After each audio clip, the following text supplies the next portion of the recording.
Hello, you're listening to the Undercurrent Stories podcast with your host, Bob Wells. Welcome back to those listeners who are coming back to us, and a special welcome to any new listeners where it's the first time that you've listened to Undercurrent Stories. I hope you enjoyed today's show. Welcome back to our mini-series about the Irish Troubles. This time, Dr Thomas Leahy takes us on a journey through history, right from the mid-17th century up until the First World War. The episode starts off with a short summary of where we've got to, and I would strongly suggest that if you haven't heard episode 1, you listen to it first, as I think it will really help your understanding. There's lots to take in, but I guarantee that you'll have a much better understanding of the history of the Irish Troubles. Hope you enjoy the show. You can see the seed of what we've got, or what we had in the 1960s, 70s and 80s, can't you? And so just for my simple understanding, if we hook all this up to link to the Troubles now. So pre-Norman times, it was it was chieftains and clans, and there would have been the odd skirmish like there would be in England and Wales. By and large, though, that was okay. The Normans came in. There was a problem then. The Normans then a lot of them they were the Old English. They then became absorbed within Ireland. Still Catholic, so there's no tensions there. Then, of course, it all happens in the time of Henry VIII up to James, and beyond James I, where there's an imposition of Protestantism. And that's where we really start to see the seeds of factions having issues and going right up to the present day, I guess. Is that a fair précis of it? Have I got anything wrong? Definitely, I think so. I think the period that you get in the 1640s, so essentially from there you then get a civil war, as people know, in England, Wales, Scotland, between Parliament and the monarch. So what at that point, Charles I, and his Parliament. A lot of that was over two things. It was a Protestant civil war, might be a good way of phrasing that. It was about people like what became the New Model Army, went on to become the British Army. Oliver Cromwell, who was a key part of that parliamentarian leader, but it was also mainly came for parliamentary prestige and fame because of his work with the New Model Army and what was going on with the army in the Civil War. They essentially went up against the monarch because of the fact they said that the monarch was, the customs that were coming back into the Protestant church in England were seen as too Catholic, and they didn't like it. They would more in modern day parliaments. It might be the difference we talk about in Protestantism. It's quite a big thing in Wales. People might talk about like chapel and church, that kind of thing. So what you call like a non-conformist Protestant or Presbyterians or Methodists, etc. today, which Cromwell would have more set the mould in. That's what he would have been from background. So they're at civil war with each other. How does this affect Ireland? That basically you've got all these things going on, like expropriation of land, more and more Protestant influence coming in, less and less chance for Catholics in society, even including what would have been the higher classes from the Catholic background, are losing land, losing rights. So basically in 1641, as the civil wars are kicking off England, Scotland and Wales, they decide to have a rebellion, an uprising. And what's significant about this, as we said, it is a time where what would have been seen as a kind of old English aristocracy and the Irish chieftains unite. And to be honest, to begin with, going into late 1640s, they're actually victorious almost to the extent. What changes the tide is the fact that the New Model Army and Oliver Cromwell's forces win in England. They execute Charles I, they take power, and then they mop up Scotland, and then they come across to Ireland to solve what they saw as a problem there from a Catholic uprising. And particularly that background for like Oliver Cromwell and his beliefs Protestantism-wise, would have seen in the sense that like what we talked about before, that paranoia from like Rome, that was on kind of speed, basically, that there was a real paranoia that Catholics are plotting. And obviously there would have been some things such as what was called the Portadown Massacre in the early 1640s, where the Catholic uprisers decided to execute a number of Protestants in what today is Portadown, which is actually in Northern Ireland today, and be a big thing for like Unionist Protestants in terms of like historical memory of what's happened in the past. And obviously there's figures that have been given like exaggerating how many people were killed or not, but there were a number of people killed. I think that's obviously not disputed. Yeah. And when Cromwell come in, so it comes back to your question, like, so how do we end up with this stuff really cemented in society?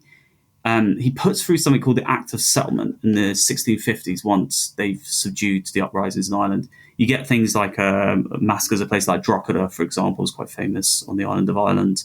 And it's seen as particularly brutal because the civilians were attacked as well, which actually in conflict at that time wasn't as common. It tended to be on battlefields away from civilians, etc. But anyway, when he comes in, one of the things he does, the Act of Settlement, is basically formally creates that system of discrimination, from want of another word, between first-class citizens of British Protestants, second-class citizens, people who are not that. And in the island context, anyone who'd be seen as like Irish Catholics, Old English will get lumped into that now, like officially as well. And it meant really then into the 1800s, when things changed with Reform Acts from Westminster, like Catholics you couldn't be a member of Parliament, you couldn't be in the British Army, you couldn't be in the civil service, you were banned from because you were seen as suspect, potentially, treasonous, rebellious, etc. And then, so how does that link to, what we modern get with the conflict? Because if we look at it from both sides, so from like an Irish Republican, Irish nationalist side, they would, and using the two terms today is fairly interlinked, but obviously when we talk about Northern Ireland conflict, an Irish Republican thinks that the island of Ireland should be one unit, should be unified, not partitioned, and they would agree with the use of like armed methods to do that because they felt that England was a conqueror, so therefore it's right to remove conquest by violence if needed. Irish nationalists would have been people might know, like John Hume's party, today's Irish government, who would have said during the Northern Ireland conflict, yes, it's wrong, the partition's here, but if we try and remove it immediately, it'll probably create more division and more conflict, and we shouldn't use like our methods to do that because it's going to make things worse. That was their view. So their view, back in history, what we're talking about, they would have a fairly united view about this. It's unjust. It created a discriminatory, what they would call sectarian, so anti-one religious group by another religious group system. So in this case, British Protestants discriminating against Irish Catholics based on their religion in society, and creating a two-tier level of citizenship in the modern-day parlance and words. So therefore, that shouldn't be the case, and therefore Ireland should have been not under British rule because it brought discrimination, it brought division in. Ulster Unionist British Protestants, so what we call Ulster Unionists, today's configuration of that would be wanting Northern Ireland to remain under British rule and in the UK. Also, Loyalists believed the same thing, but they were willing to use violence during the Northern Ireland conflict to ensure Northern Ireland stayed within the UK. But what these two would believe from history is that basically the British Oliver Cromwell and then British monarchs who came back and were Protestant after that were saviours of them. They put them in to protect the British Crown. They were loyal servants of the British Crown. That's why their historically family would be planted or via the plantations in places like today's modern Northern Ireland. And they would argue that this was about protecting Protestant rights. So this is the original origin of the term loyalist.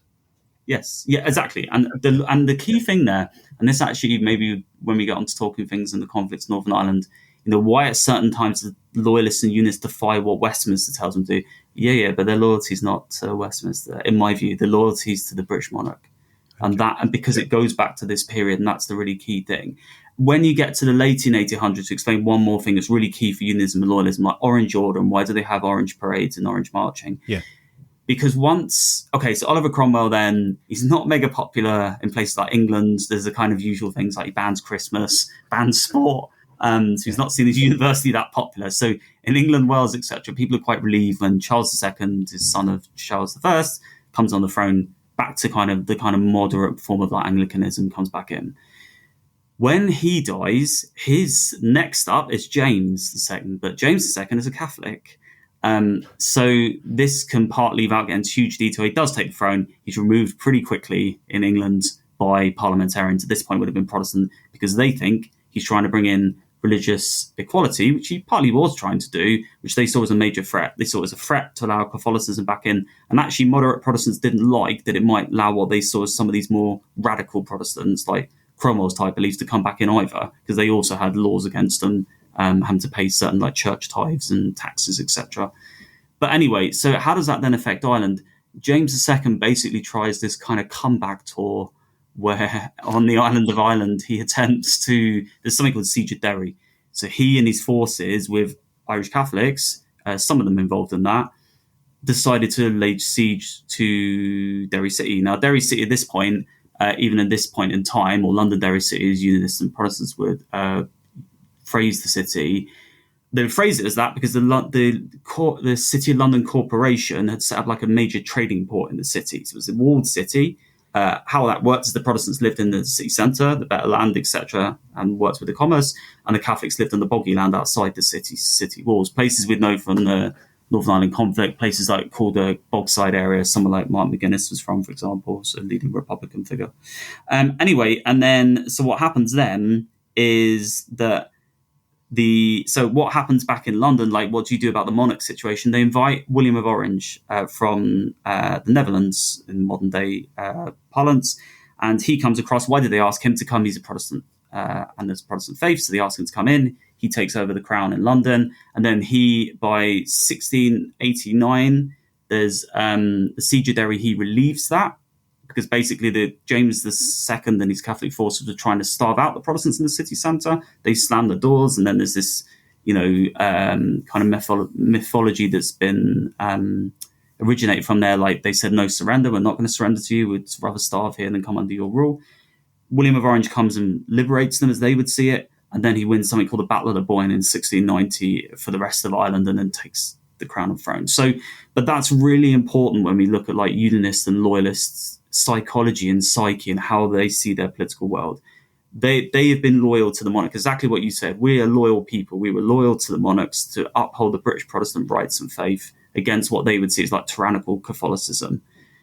And therefore we've given our allegiance, they owe their allegiance back to us. So it's absolutely pivotal, yeah. And would you say that this was the beginning of the what we sort of know as Northern Ireland? Because there's more Protestants there, or oh, that's a good question. Was it already there? No. And I would say the reasons for that, again, so a couple of things on this. So first of all, the plantation does happen across the rest of Ireland. Yes. But then there's a good question, like, okay, so why is there so many British Protestants, like, really concentrated in the northeast?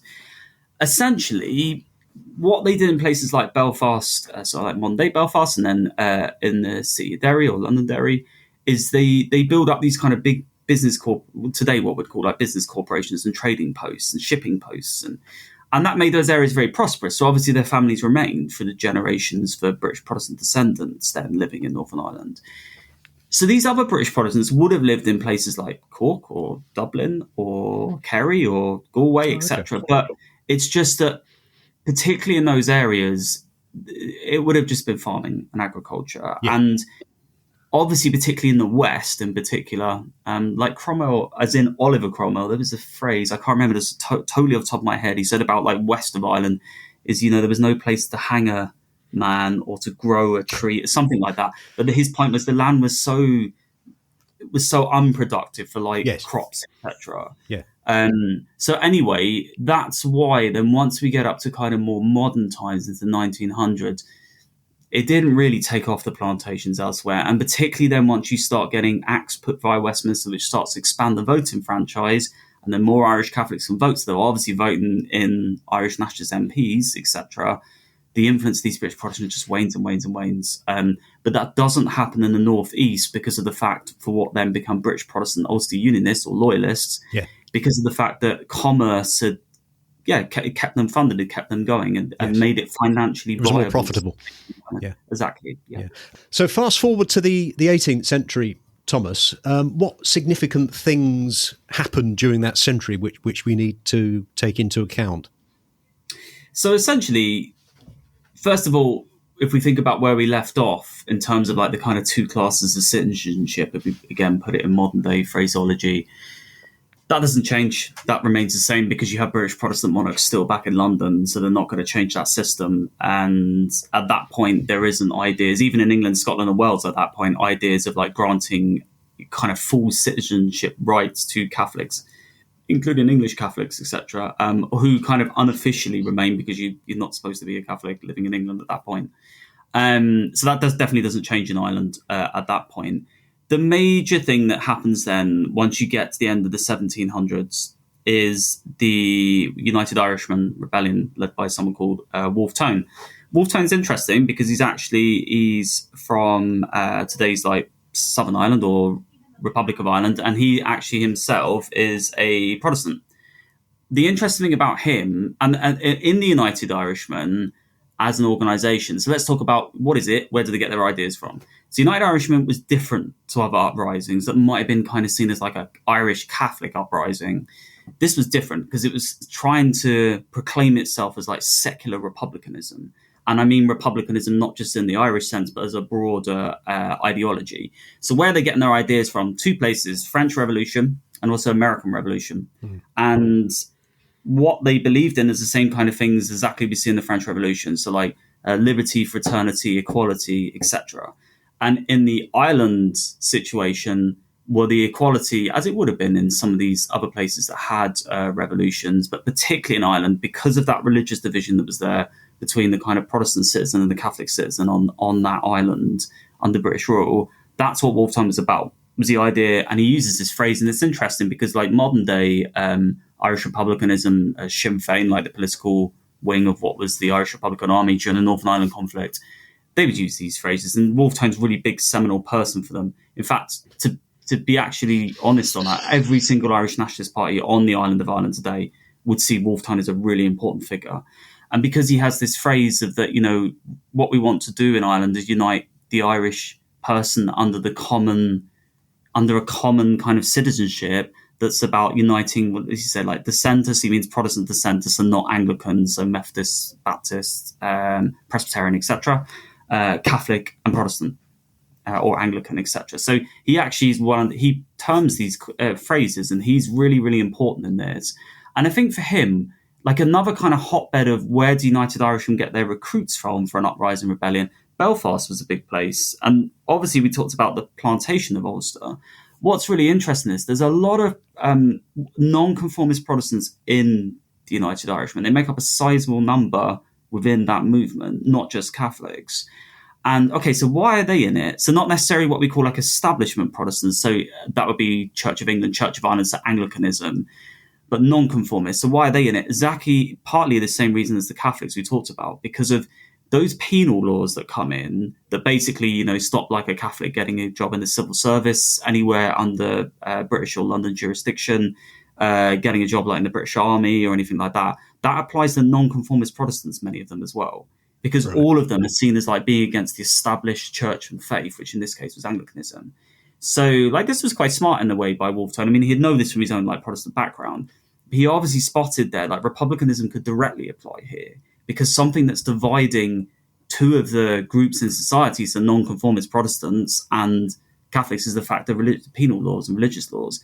So this, in that sense, if you look at it as a way to like mobilize people against British rule, was, and I think that was a genuinely held conviction of his, but it was also pretty smart as a strategy.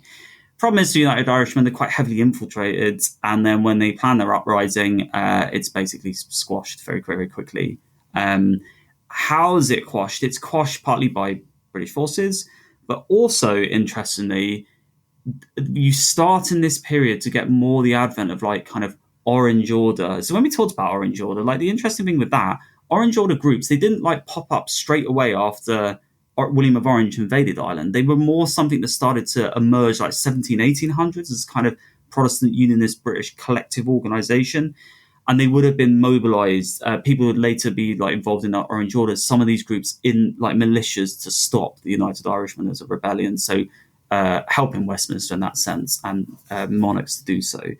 So it's crushed, and that's the end of that rebellion. But those ideas are really, really important. And later Irish republicanism picks up on them. And it's one of the, certainly for Irish republicanism, it's the kind of birth moment of it. So what was, when the rebellion was crushed, was that the end of nonconformist Protestantism wanting a united Ireland? Good question. Yes, to an extent. I would say as a sizable minority of that, like kind of what we could label as British Protestant Unionist community, yes, I would say so. And also because, once you get to then 1830, the Emancipation Acts are passed in Westminster. So you then get, that's quite a change because of the fact that that means then Catholics and Protestant dissenters, so non-conformists, are not discriminated against anymore. From like public employment or civil service or army, etc. So that kind of unifying element isn't really there anymore. Now, to an extent, I give an example of this. So when we go back like the 100 years before, late 1600s, James II, when he basically, what he was going to do is the English monarch who was Catholic, and to try and get emancipation passed, he made a big thing of saying, yeah, but this will be for nonconformist Protestants as well. So there'll be equality all around. But the nonconformist Protestants in English society at that point, some of them are MPs, actually would almost rather at that point the discrimination remains than Catholics having civil rights, because of, not for all, but for some of the kind of more zealot members that someone like Oliver Cromwell, although he died by that point, but certainly his mindset would have been part of his. Catholicism is like the ultimate sin against like the Bible, and the Pope is some form of Antichrist. And do you see what I mean? So they weren't. The problem is that at least was some in Ireland motivating factor for some nonconformists to join like a united Irish Republican movement. But even then, because then there's some of these militias, they obviously had a large contingent of nonconformist Protestants and not just Anglicans on the island of Ireland. Again, and I think this is the thing that which is partly caveats and interacts on my point, is it religious conflict? But I would definitely say yes, for an element of like unionists and loyalists, British Protestant unionists and British Protestant loyalists from a non-conformist background, they may well disagree against the Anglican Church, and they may well disagree with like what they'd see as establishment Protestantism. But that did not mean they wanted to team up with Catholicism, because they have some of their own religious views would be totally opposed to Catholicism. Yeah. But yeah, once you remove this, then how are you going to unite, Protestant dissenters and Catholics together again? You don't have really that same kind of cause once emancipation from Westminster removes that as a kind of factor that could at least unite a sizable minority of Protestant dissenters with Catholics. So yeah, it's quite a sizable change once that happens. Yeah.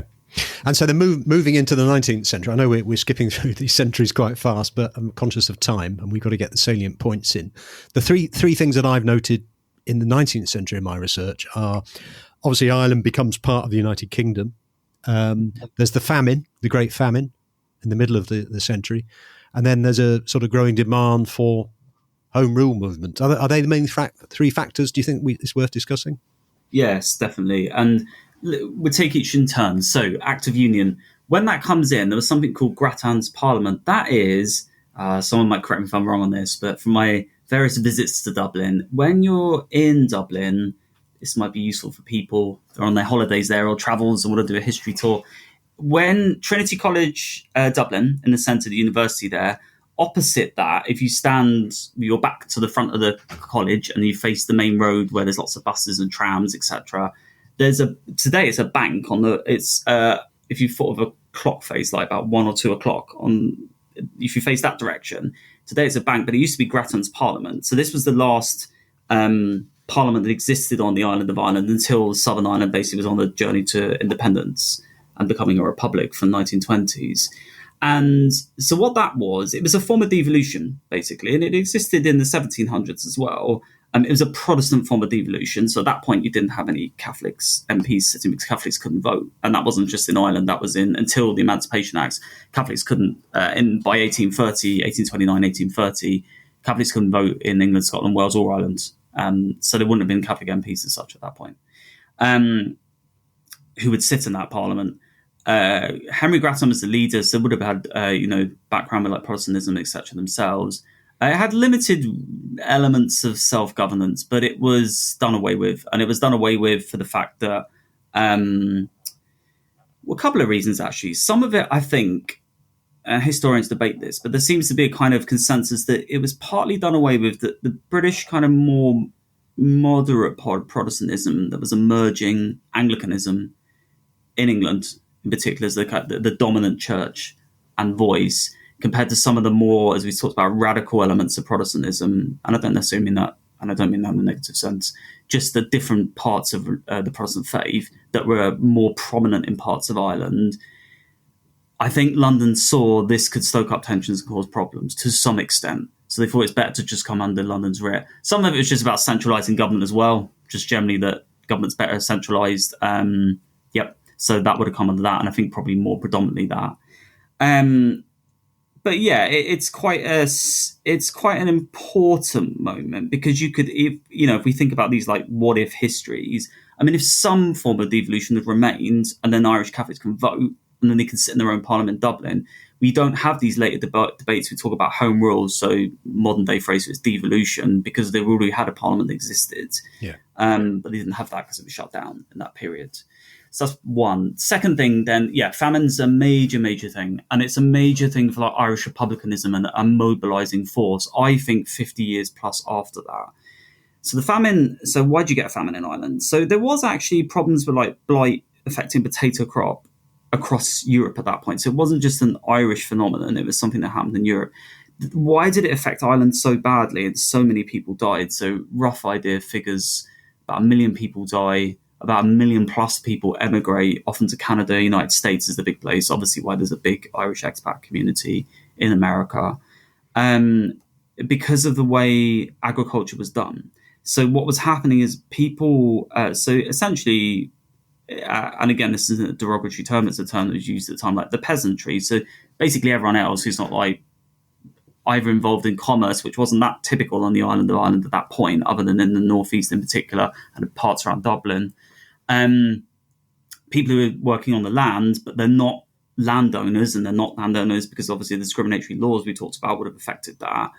They owned very small little plots, essentially where they lived, and potatoes were cheap, easier in theory to grow on that kind of land, and to kind of to subsidize and feed people, basically.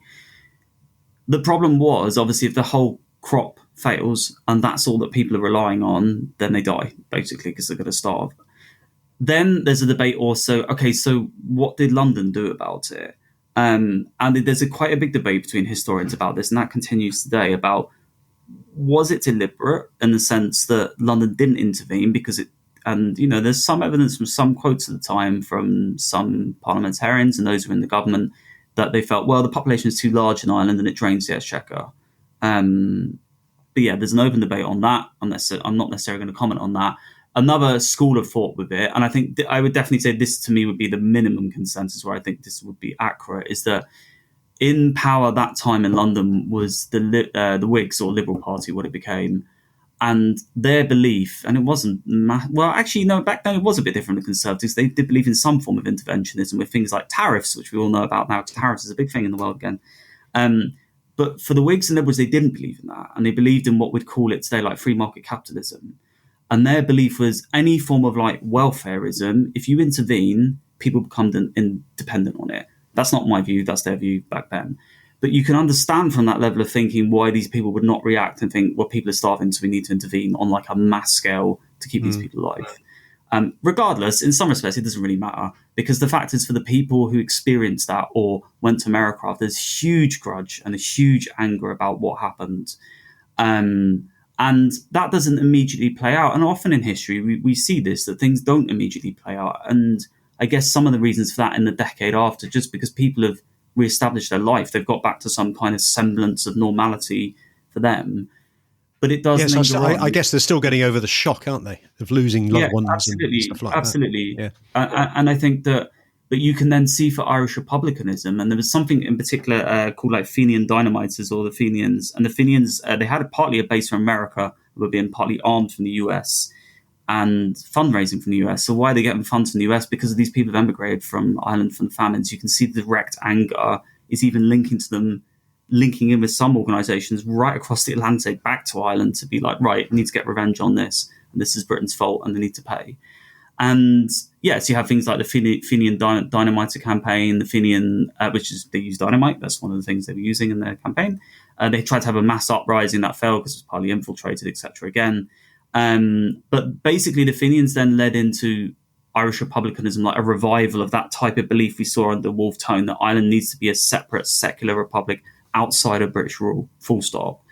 And once you get to the Irish War of Independence, which we'll talk about soon in the 1900s, that's where all these ideas come. It all emerges out of this period. And so it's really, really important. And then there's a question, okay, as well, like finishing off about the famine there, but didn't it affect Ulster as well? Didn't it affect like what modern day Northern Ireland was? It did to an extent, but because of the commerce, particularly as we talked about in places like Derry and Belfast, there was other like financial resources available that the Protestant, basically lower class in society didn't suffer as well. So yeah, and then the Catholics partly in those areas, they would have been suffering as well, but not on the scale as sometimes we saw in places like the west of Ireland, the deep south of Ireland, where the agriculture was commerce, it was the economy. That's everything that was evolving around. So I think then Irish Catholics would have had solidarity experience of people around them from their own community. British Protestants, it just wasn't going to be on that scale because of mainly where they were concentrated. That's why. Yeah. So that deals with that. And then the third, remind me what the third part was. Well, the third part was the Home Rule movement. Yes, Home Rule movement. Yes. So you demand for an Irish self-government. Yes, and again, I think the easiest way to understand this to people, like in our modern day phrases and what we think with politics, is it's no different. Like down the road to me in the Senedd has here in Wales, like Cardiff Bay, there's a government here in Wales. Wales has its own government. Scotland has its own government at Holyrood. Northern Ireland has obviously Stormont now, which is a devolved parliament. So it's a form of devolution back then. Obviously, what happens is Emancipation Acts going a little bit back to 1830s, and they speed up as you go along in the 1800s. Not just in Ireland, they include people in the world. Yeah. Bless you. And it allows the more people to vote, and it includes Catholics. And as more and more people of like middle class and then working class are able to vote, you start to see changes in politics. So UK-wide, you start to see things like the emergence of the Labour Party, the decline of the Liberal Party. Island-wise, you start to see these Irish nationalist parties popping up. Why are Irish nationalist parties popping up? Because of the fact that people are angry to do with things like the famine, general things through history. There'll be memories of this, and certainly within families, folklore and things told about what's happened or not happened, etc. And yes, so why does Westminster then start considering giving Ireland its own parliament again? So this isn't the key thing to specify here, because when we talk about unionist opposition, what exactly they're opposed to in reality. This is not Irish independence or any route to independence at this point. This is devolution. So Home Rule was an idea that Ireland be granted certain powers, the same as like the Belfast government or Cardiff or in Holyrood today have certain powers that Westminster allows them to have to decide certain things in their own affairs. Why did Westminster agree to do this at this time? Because the Liberals, more people voting, as we said, the Liberal majorities were declining. And if they wanted to keep the Conservatives, or the Tories as they're known, but the Conservatives would just use modern day language, out of power, they had to start allying with Irish nationalist MPs. Why did they have to do that? Because they're quite a sizable number. And again, if we put that into a modern day thinking, they were racking up probably a little bit more actually at certain points, but they're racking up the kind of numbers of MPs in Parliament that in Westminster, that like the Scottish Nationalist Party has been getting in recent times, so like 30 plus, 40 plus, etc. And that gives them quite a large sway. So when they go into, if you like, coalition or like even if it's confidence supply agreements, you're not in official coalitions and modern day language, you're agreeing to back Liberals' other bills if they look at the issue of Ireland having its own parliament. So that's what they got out of like negotiating with that parliament. So, and the kind of precursor to that was a guy called Charles Stewart Parnell. Parnell's interesting because, again, he was actually an Irish Protestant. So, again, a little bit unique in that respect. Who would have backed at that point, yes, that Ireland should have at least its own form of government. And he would have a lot of support. And partly the Irish nationalists got support because they were really pushing land reform as well. So this was about, their arguments were that Irish kind of peasantry, and Irish working class people, Irish middle class people, even as class starts to develop, should have the right over their own land. It should not be done by English or Scottish landlords who don't sometimes live there or are charging like extortionate rates or chucking them off their land, etc. So they get a lot of support from that, and then that helps the cause of like Irish Home Rule. Then, so Liberals don't have a problem with Home Rule. They actually, under Gladstone, think, yes, we feel this is something that should be introduced, and it might quell, as they, like Westminster would phrase it, the Irish question and stop it interfering in politics in London, etc. The trouble is for Liberals then and Irish Home Rulers and nationalists, largely Irish Catholics who back these, but as we said, there's some Protestants who did do that. The problem is the British Conservative Party was opposed to it, and they were partly opposed to it as well because of the fact that Ulster Unionists, so this becomes a thing now where they actually form a block and a political block and a party. So Ulster Unionist British Protestants, so that's what these people are, British Protestants from the plantation period, settlers, families coming right back then through the ages to, they obviously were indigenous there, then they lived there, that's their homeland, that's where they're from. But are still core to these beliefs that no, there's no way we should, in their heads, and they had a phrase that was home rule means Rome rule.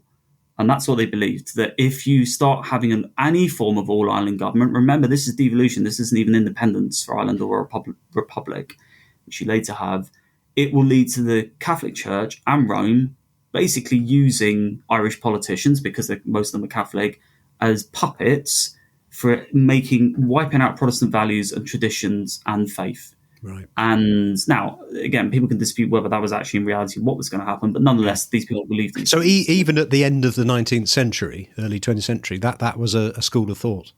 Yeah, absolutely, yes. The fear of Catholicism.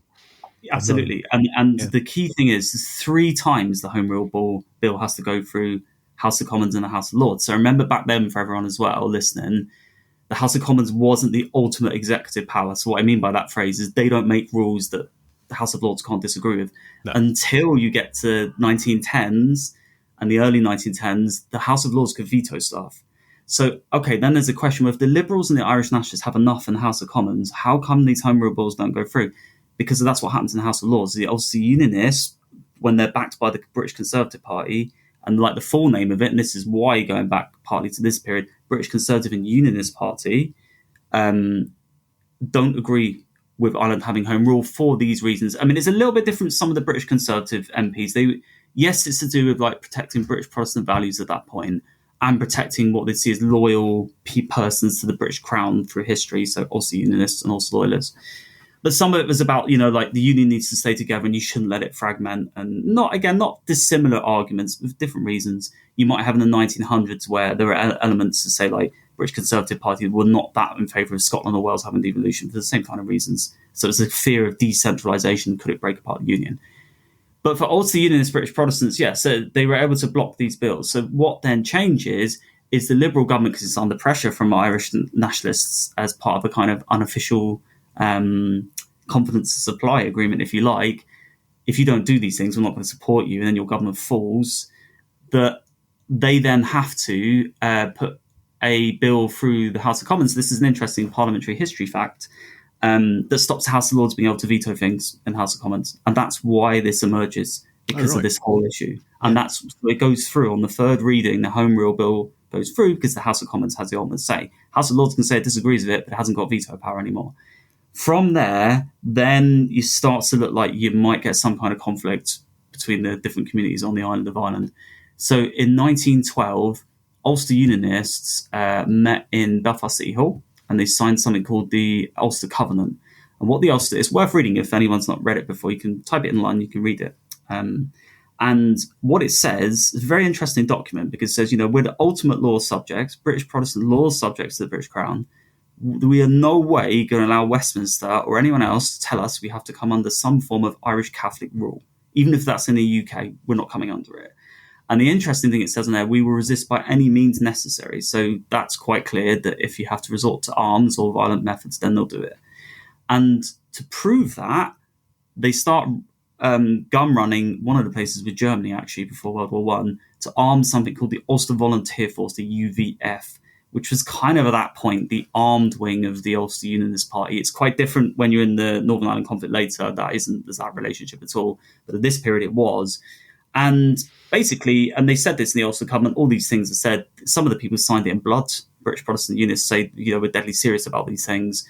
And it was throwing down the gauntlet to Irish nationalists, but actually it was throwing the gauntlet down to Westminster and the Liberal government there saying, you're not going to do this to us because we will resist you.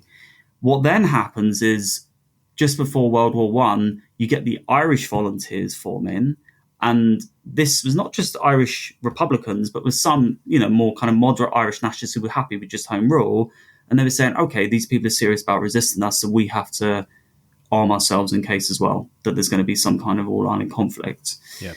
And at the same time then, the Liberal government, Asquith, Lloyd George, kind of big figures, they then say to the British Army that, okay, you need to put this down. in Ulster, you need to put the UVF down. They're not allowed to do this and defy the government. And at a place in its modern day republic, there was a British Army base, a place called Curra, and the British Army refused to do that. And they refused to do it, those who led it there, because they said, we are not putting down loyal British citizens and subjects. We're not doing it. For me, again, people would disagree. This is just my view. But my view... The British Army rebelled against the direction from Westminster. Yes. And this is to me is a really seismic moment, again, just in my view, because that, not intentionally, but through the ages then, from that period onwards, right we get to Northern Ireland conflict, it sends a message out that the threat of an armed conflict or threat of violence or actual can influence British policy. And what's really interesting with this, you see like the IRA in the 1970s in its own newspaper and publications to its own like volunteers, they reference these stuff. They'll say that their argument is, well, the British government said it doesn't listen to violence and force, but it did then. Mm. So, and again, like people can dispute that, but you can see that these little events in history have a really knock-on effect from thereafter. Now, to be fair, we don't know exactly how that would have played out, but World War I, from a British government's point of view, kind of luckily came along in the sense that it parked this issue. Because what happened in World War I is Ulster Unionists, British Protestants, of course, go to fight for the British Army. A sizable number of Irish Catholic nationalists did as well, for those who wanted devolution. And their thinking was, look, there's a risk that there's going to be a conflict with British Protestant people on our island. We don't want that conflict. So if we fight in the British Army together, we're showing to London, look, we'll do our part of the deal, and you have to then implement devolution or home rule, as it's called. But also, it was a kind of a kind of peace signal, really, to Ulster Protestants, saying we can fight on the same cause. That we don't want Germany to like walk in and invade parts of Europe and then the UK, etc. But at the same time, about a quarter of what were the Irish volunteers plus Irish Republicans will say they are, for just ease of phrases. They thought, no, this is an opportunity here. If England's at war, as they would term it, that's an opportunity for Ireland to strike and try and get an all-Ireland republic. So by 1916, they then stage an uprising in Dublin. It was called the Easter Rising. It was over Easter weekend, that's why. And they declare a republic. And they, in the General Post Office, which is in the centre of Dublin, and you can still go there today. If you look outside, they'll probably tell you this on the tour. You can still see the bullet holes where the British troops shot at the revolutionaries and rebels who were holding this post office as their head of their republic. It caught the British Army and forces by surprise, partly because obviously they're focused on the war at that point. It was right in the middle of the war, wasn't it? Yeah. Right in the middle of the war, yeah. And it caught them by surprise for that reason, but they then just called backups and they crushed the rebellion. That concludes our second episode of our mini-series about the Irish Troubles. I hope you found it interesting and found Dr. Leahy's explanation of the history behind the Troubles help with your understanding. In our third and final episode, we continue this historical journey, starting right from the First World War up until the start of what we now call the Troubles. If you'd like to leave a review about the show, please do so on whatever platform you're on. And if you haven't already followed the show, please subscribe to the show on whatever podcast platform you're on. Bye for now.